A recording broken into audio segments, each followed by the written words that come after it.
Ya, yang pertama saya ingin mengucapkan terima kasih terlebih dahulu ke Polair yang memfasilitasi untuk melihat secara langsung banjir yang terjadi baik di Jakarta maupun di Bekasi. Tadi kami tidak hanya di Jakarta, kami juga ke Bekasi, ke Pabelan dan sebagainya. Yang pertama, saya ingin mengumumkan bahwa permukaan air Manggarai sekarang sudah turun menjadi 600 dan untuk itu Jakarta sudah siaga 4. Artinya alhamdulillah bahwa kemarin yang sempat 850 sekarang udah 600 dan kalau dilihat dari atas tadi kehidupan Jakarta sudah mulai normal kembali.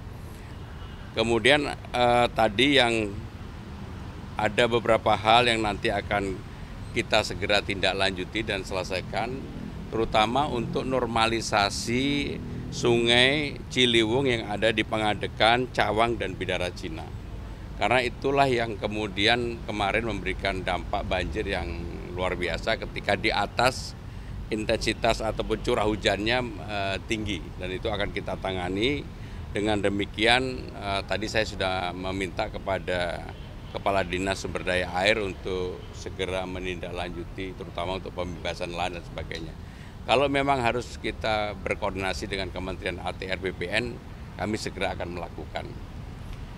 Yang berikutnya adalah dari tinjauan tadi malah Bekasi sampai hari ini masih serius ya, di Pabelan tadi hampir semua rumah-rumah penduduk masih terkendala banjir yang serius. Maka pemerintah Jakarta dari kemarin saya sebenarnya sudah memutuskan untuk memberikan bantuan ke Bekasi. Bantuannya berupa apa? Yaitu tentunya hal-hal yang dibutuhkan di lapangan, mobil damkar, kemudian toilet, kemudian juga mobil pengangkut sampah.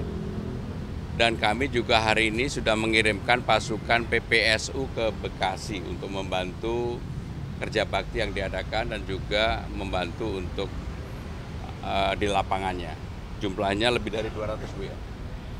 Kemudian kami juga memberikan bantuan beras dan lauk pauk kepada Bekasi karena memang semua orang pasti tidak menginginkan adanya banjir atau bencana ini dan Jakarta karena sudah normal, pintu air Manggarainya sudah 600, maka kami tadi melihat di atas, kami berdiskusi, kami memberikan bantuan untuk Bekasi.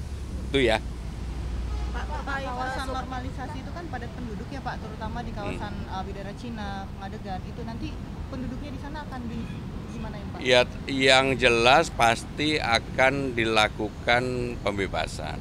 Cuma dalam pendekatan untuk pembebasan, kami akan melanjutkan pemerintah sebelumnya bahwa pendekatannya harus lebih humanis manusiawi karena kita juga harus bisa menyadarkan kepada penduduk yang ada di lokasi yang perlu dilakukan normalisasi bahwa kalau mereka tetap tinggal di sana kapanpun pasti dampak dari banjir itu ada.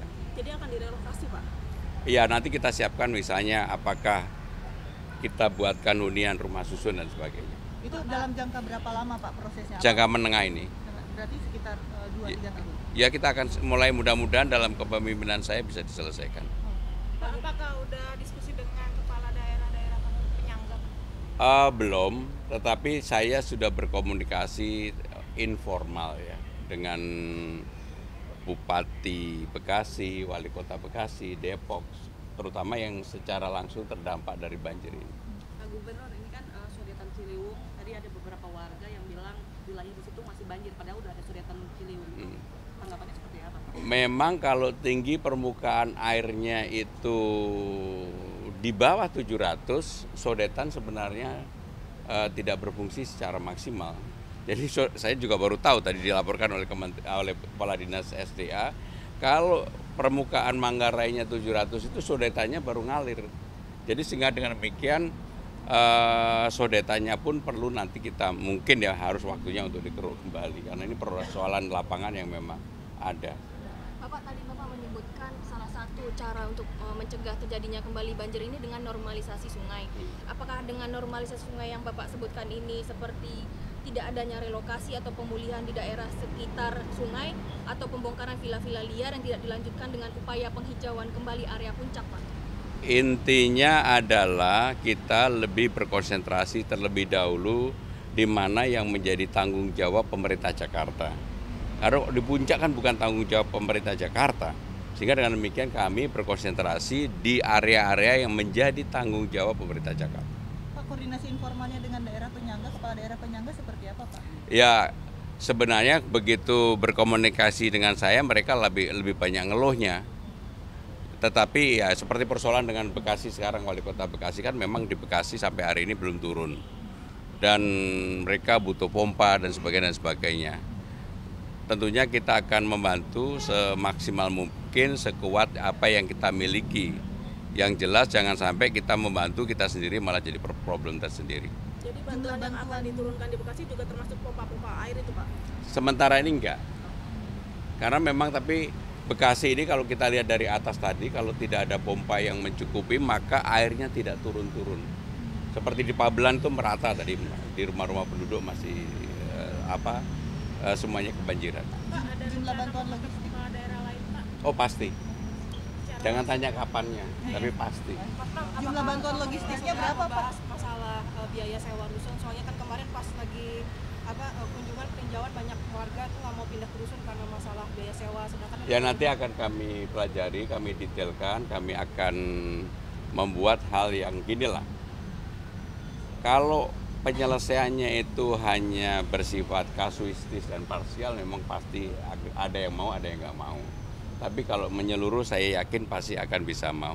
Mohon maaf saya ada janji ya. Jumlah bantuan logistik untuk Bekasi dulu berapa, Pak? Yang beras, minyak, bahan pangan Nanti itu? detailnya tanyain ke Pak. Terima kasih, Pak. Teman-teman nanti filenya dikirim ya. Maaf orang kaya.